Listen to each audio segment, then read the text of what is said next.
To skill and spark.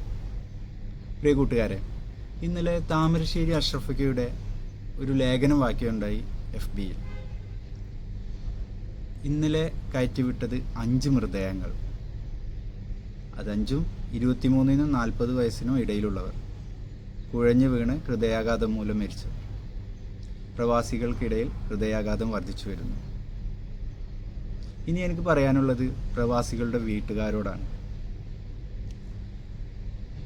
ഇവിടുത്തെ ജോലിഭാരവും പ്രയാസങ്ങളും ടെൻഷനും ഒക്കെ ഒന്ന് കുറയാനാണ് ഓരോ പ്രവാസിയും വീട്ടിലേക്ക് വിളിക്കുന്നത്.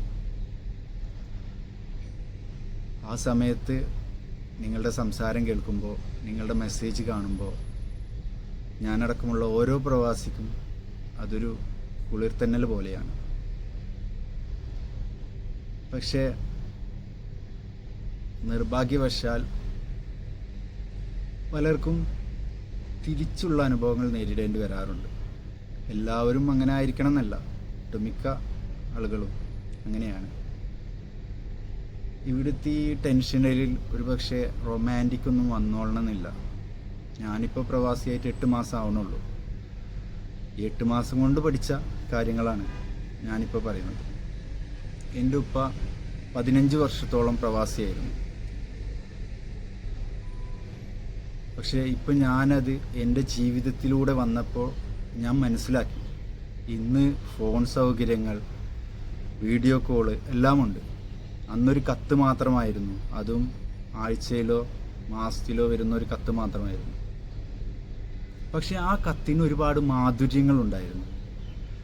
ഇന്നിപ്പോൾ സൗകര്യങ്ങൾ വർദ്ധിച്ച് വിളിച്ച് സംസാരിക്കുമ്പോൾ അവിടുത്തെ ദേഷ്യം, മക്കളോടുള്ള ദേഷ്യം എല്ലാം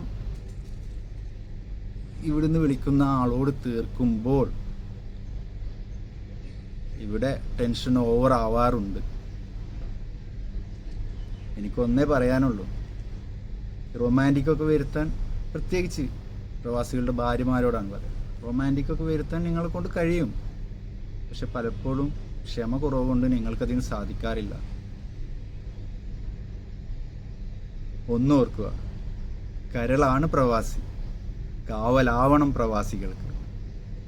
ഓക്കെ, അപ്പോൾ ശ്രദ്ധിക്കുമല്ലോ. ചാനലും സബ്സ്ക്രൈബ് ചെയ്യുക, ലൈക്ക് അടിക്കുക, ആ ബെല്ലൈക്കൺ എനേബിൾ ചെയ്യുക.